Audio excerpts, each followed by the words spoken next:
Hello everyone. Today I want to show you a game from round 12 of the Tata Steel Chess Tournament. This one is between Anish Giri with the white pieces, who you see at the bottom of the screen, and versus Baskiran Adhiban, who is above me with the black pieces. Also, please feel free to identify our random chess player of the day. Again, this is my effort to introduce the world to uh, as many chess players as possible because we all know who the top 10 players, Kramnik, Anand, Giri, etc. But I want the world to know about all of the chess players. So every time I post a video in this format, I'm going to post a random chess player. And if you're the first to identify who it is in the comments, then I'll be glad to oblige you with a video whereby I go over one of your favorite lines in any opening or discuss a chess related topic, uh, as my present to you for participating in the channel. So the solution to last video's person, random chess player, was Susan Polgar. So, and congratulations to that player who got it first. And I'll be doing a line in the French defense, a rather dubious line in my opinion, but nevertheless, you asked for it, so we'll do it. Uh, so let's get on with this game. Anish began with c4, very flexible, g6, d4, bishop g7. And with this modern approach, many transpositional possibilities abound. Of course, we can end up in the King's Indian defense at this point, and we can end up in the Benoni. We can also end up in an accelerated dragon, Marazzi bind variation if we would like. All right, so that's some of the upside of playing in a flexible manner. The downside of playing in the flexible manner is that you have to know a lot of theory in order to be able to deal with the transpositions. So Giri plays d5, so we have this Benoni type position. And what I want to point out is how he's keeping his knight on b1. He is not in a rush to commit this knight as of yet. And you have to be careful of this line, which is called the sniper in some areas of the world. Um, I first saw it. I think there was some analysis done by Roman Gingi in the late 90s, and this line has some popularity at club level, and every now and then you'll still see it. And it's definitely good to play in blitz, and it's excellent against an unprepared player. Uh, Black's plan is very simple. He gets rid of this powerful bishop, which seems counterintuitive, but then he creates this permanent weakness on the queen side, and he just starts piling pressure on these pawns. As you can see already, this pawn is threatened to be captured. And for example, let's say the bishop d2. Sometimes black will clamp down on the e4 square, and then let's say after queen c2, knight f6, and believe it or not, black can often get a decent game if white doesn't, deal with black's weaknesses immediately and exploit the absence of this dark squared bishop. Gary avoids any of that possibility by keeping his knight tucked away on b1, and I suggest that you should also. I mean, if you're not real, theoretically inclined and know all of this stuff, it's good to avoid, have a familiarity with it so that you can avoid it. And this is what Gary does a good job of here. And now the game just goes into, normal waters whereby white has a slight lead in development and a space advantage. Okay, nothing wrong with that. Exchange take place, and now we have a more traditional looking Benoni setup. There's some slight differences, of course. Normally, again, this knight would be here already. So that's already a difference that we're going to point out here. Bishop g4 is a normal move that is often played in the modern Benoni with the idea that Black feels that this bishop often does not play a meaningful role in that system. And often, if Black can, he will go put the bishop on g4, exchange it immediately for the knight on f3. And this usually does two things. It gives Black a little more operating room, and it helps to hinder White's planned advance of e4 to e5. In this case, uh, Black is only able to achieve half of his aspirations, in that since the knight still has the option of coming to d2, the knight on b1 that is, bishop takes knight on f3 really does nothing as far as diminishing White's influence over the e5 square. So that part of that benefit is out of the question for Black. So the only other benefit for Black is that he's giving himself a little more room and getting rid of a piece that he feels is not going to contribute meaningfully uh, later on in the game. Now, I always felt this strategy is risky because you never know how the game is really going to continue, and it's very early in the game just to decide, hey, I'm not going to need a light square bishop. You never know. Okay. Anyway, I this move bishop g4 is okay, but it's not to me, giving Black everything that he would like from this move. Knight d2, just simply preparing to set a scenario where Black basically gives up the bishop here for nothing. Castle, castle, h3, takes. Notice the knight still here influencing e5 square. However, Black has gotten rid of the light square bishop. Now, right now, this bishop is not that great. Okay, but that doesn't mean it won't be able to dominate later in the game. And that's why I say sometimes you don't want to commit that early by just giving up the bishop for the knight early in the game like that. Here's Adhiban's idea. It's to trade the c pawn for the e pawn. Okay? If bishop c2, then take a glance at my notes. Then rook e8 is good for Black in order to be able to equalize, and the sample line would be bishop g5 and knight bd7, and Black would just be fine. So Giri exchanges c pawn for e pawn, which is net effect good for Black. Knight takes. All right. However, with the removal of this e pawn, this bishop becomes just a little bit stronger. Remember, I said the bishop was a little bit suspect because of these two pawns were here. Well, now one of them is gone. Okay, so now assessing the position at this point, White has a slight advantage. Two bishops, space on the queen side, and he has a slight lead in development. Right, this is great coming out of the opening, and Giri probably was not really prepared for this particular opening, so he made out. He has a slight advantage. Rook e1, queen c2, pressuring the knight. The knight goes back again. This gives Giri basically a free move.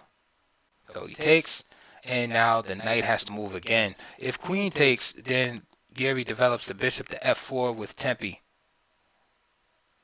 Right, and then he's even threatening to play moves like rook to e1 at this point. Let's go back. Takes with the knight. Bishop comes out with full tempo anyway, and the knight comes back. So we already saw that knight go back and forth from f6 several times. More than enough for my liking. Perhaps a move like this might have to be played. It seems like the lesser of two evils, than moving this knight over and over. Knight d4. So now Giri starts marshaling his forces for an assault on the black queen side, and Adhiban plays queen b6, attacking the knight. Now, this is not just a one move threat, but he's hoping to unveil a discovered assault on the knight on d4. However, in hindsight, the move a6 is a little better. And so, for example, keeping pieces off of b5, and say after rook c1, queen e8, taking over the e file. And let's just play some type of random continuation here, just to show black's idea. Knight b7. Let's say bishop e3. Knight b6. And let's say queen d3. And just queen e4 with this idea of pressuring this pawn. And also wanting to trade off queens. Okay, a little more play in the position. White retains his slight advantage still, but black doesn't get into hot water like he did in this game. So this seems to be based on a miscalculation. I'm sure Adhiban was not surprised by bishop e3 at all. It's a very obvious move, but what he calculated was that he would be able to use this move to great effect and basically refute Giri's idea. Okay, what's the idea here? Well, if Giri goes along with the script and plays h takes g4, then Adhiban has bishop takes d4, and then queen e4. And this is going to end in a draw for black. So black will have a short day at the office, perhaps be able to go and watch a soccer game or something like that. After queen e8, king g7, and f takes e3. It's very important to keep the pressure and keep the lockdown on the 8th rank. But knight d7 anyway, and after say queen d7, distracting the queen from the guardianship of the e file. This allows, say after king h1, queen h6 for a perpetual check situation. And this is probably what Adhiban was banking on. Okay. However, queen e4 was played probably to Adhiban's surprise instantly by Giri. And again, look who's back on f6. This knight. He probably moved this knight about 7 times back and forth, and this is why he's lagging seriously behind in development. And now queen e7. And after queen e7, Adhiban's position pretty much begins to fall apart at the seams. Now, let's just answer the question why this move wasn't really possible. If knight takes e3, queen e8 check is going to happen, forcing bishop f8. F takes e3. Again, it's important keeping this lockdown here on the back rank. And we support the knight. And in this position, with all of black's pieces pinned like this, the silly tactic will not work in his favor. Simply after rook f1, the game is over. If he tries something more conservative like queen c7, that falls to another brilliant tactical shot. Threatening mate here, so queen takes c4 is out of the question, and this move is forced. Takes, and notice the discovered check is threatened. Again, tactics do not work in black's favor. And after the simple move queen f7 check, then it will be checkmate.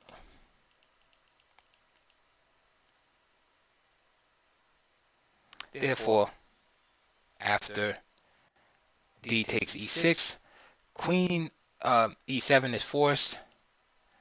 Then the queen would just simply move, again keeping the lockdown on the back rank, and then with the idea of playing rook f1, rook f7, which is pretty much unstoppable. And black is in a type of zugzwang. This is why Adhiban played knight f6 again. And after some struggling, again, tactics don't work out for black here, because white's pieces are just better developed and better placed. Queens get traded off, and then he winds up dropping a pawn. And the rest of the game is pretty much Adhiban struggling, trying to get his pawn back. But in the midst, his position deteriorates. Finally, white parts with the bishop pair, but he's exchanged one advantage for the other. He's given up the bishop pair, but he has secured a material advantage in the position. And we see Anish Giri improving his position using threats. And then he just slowly consolidates. Now Adhiban has a chance to get his pawn back, but now he has to lose more ground positionally. So he gets his pawn back, but now he's in a worse position. The rook is now marauding on the 8th rank. F4. And now there's threats of bishop e7 against the f8 bishop. So rook goes over, and now this pawn just drops. And now in desperation, Adhiban tries to construct a mating net. If he could get this pawn here, for instance, and then play this move, rook h1, it will be over for Giri. Giri simply goes along with his plans of playing the bishop here, executing this bishop.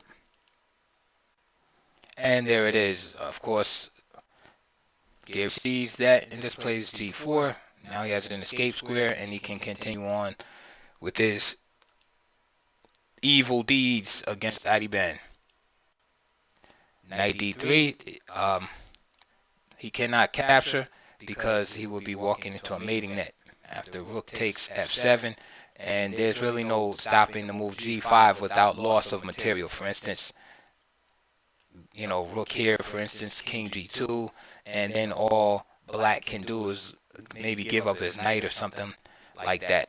So the rook and the knight will lose, or mate would come. So he can't take that bishop.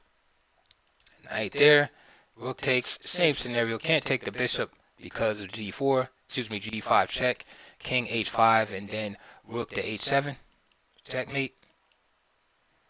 And after this move, Adhiban had enough and resigned. It's too many pawns, too many pawns on the board, and an extra piece for Giri, and that was all she wrote. So good game by Giri. Pretty much one major mistake by Adhiban with this idea of queen b6 followed by knight g4, which was based on misevaluation and miscalculation of the position. So I hope you enjoyed that. Please like and subscribe. Again, if you know who this player is right here, let us know in the comments. And also, please donate. There's links to DVDs, books below on the specific openings discussed during this particular broadcast. So down below, you'll see links for the Benoni.